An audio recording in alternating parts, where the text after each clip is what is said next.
हमारी संस्कृति श्रेष्ठ है।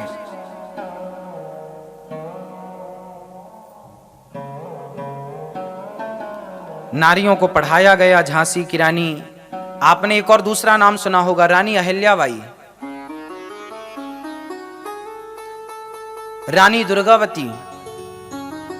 ये सब भारत की वो वीरांगनाएं हैं जिनका, पद्मावती, ये सब वो रानियां हैं जिनका इतिहास है। रानी जीजाबाई, महारानी जीजाबाई का नाम सुना होगा आपने। ये सब श्रेष्ठ स्त्रियां हैं जिनका इतिहास, एक शास्त्रों में एक स्त्री का उल्लेख है, मदालसा, माता मदालसा, जिन्होंने अपने बच्चों को बड़ा ज्ञान दिया, माता मदालसा। तो ये हमारी भारत की श्रेष्ठ स्त्रियां हैं। हमारे यहां माता अनुसुईया इतनी श्रेष्ठ हैं कि माता सीता को पातिव्रत धर्म का उपदेश कर रही हैं। माता सीता को, रामचरितमानस पढ़ के देखिएगा, वहां माता अनुसुईया ने माता सीता को उपदेश किया है। तो पढ़ी लिखी है तब ना उपदेश किया है। उपदेश कौन कर सकता है?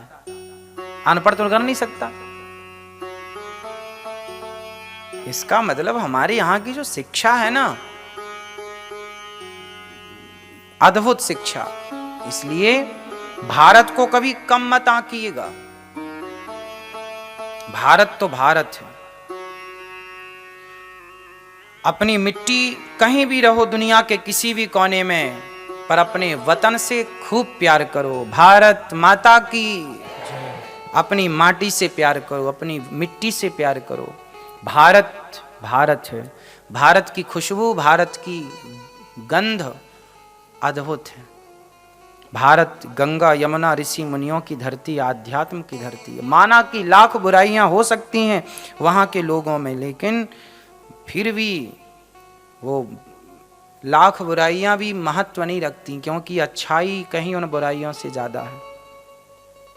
विडंबना यह है कि हम किसी की बुराई ज्यादा देख लेते हैं। भारत को बहुत करीब से जानना पड़ता है, बहुत गंभीरता से समझना पड़ता है। हम गर्व से कहें कि हम भारतीय हैं। धरा ये जिस पर घूम रही, हम उसी केंद्र के बिंदु हैं। गर्व से कहो हम हिंदू हैं, हम हिंदू हैं, हम सनातनी हैं। आज तो अंग्रेज लोग भी अपने माथे पर तिलक लगा करके, गले पे तुलसी की माला पहन करके और खूब नाम जप करते हैं। वृंदावन की परिक्रमा लगाते हैं नित्य, प्रभात फेरी निकालते हैं नित्य। तो जो समझ गया गीता को, समझ गया कृष्ण को, वो पीछे पीछे दौड़ता है भगवान के। नहीं समझा तो अलग विषय है कि वो अपने धर्म को नहीं जाना, अपनी संस्कृति को नहीं जाना। स्वामी विवेकानंद जी ऐसी थोड़ी आए और ऐसी थोड़ी उन्होंने, उनके पीछे सारी दुनिया चलने लग गई। कुछ समझा दिया, कुछ समझा दिया, कह दिया उन्होंने, तब सारी दुनिया पीछे लग गई। जय जयकार करने वाली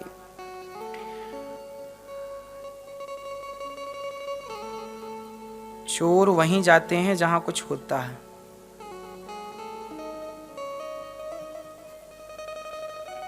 हमारे देश ने कभी किसी के घर में जाके चोरी नहीं की।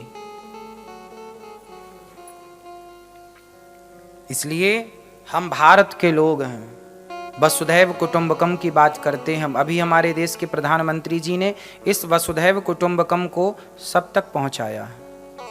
वसुधैव कुटुंबकम का अर्थ होता है कि हम पूरे विश्व को अपना परिवार मानते हैं। इसलिए हमारे भारत में जयकारा क्या लगती है? धर्म की जय हो, अधर्म का नाश हो, प्राणियों में सद्भावना हो, और एक जयकारा है विश्व का।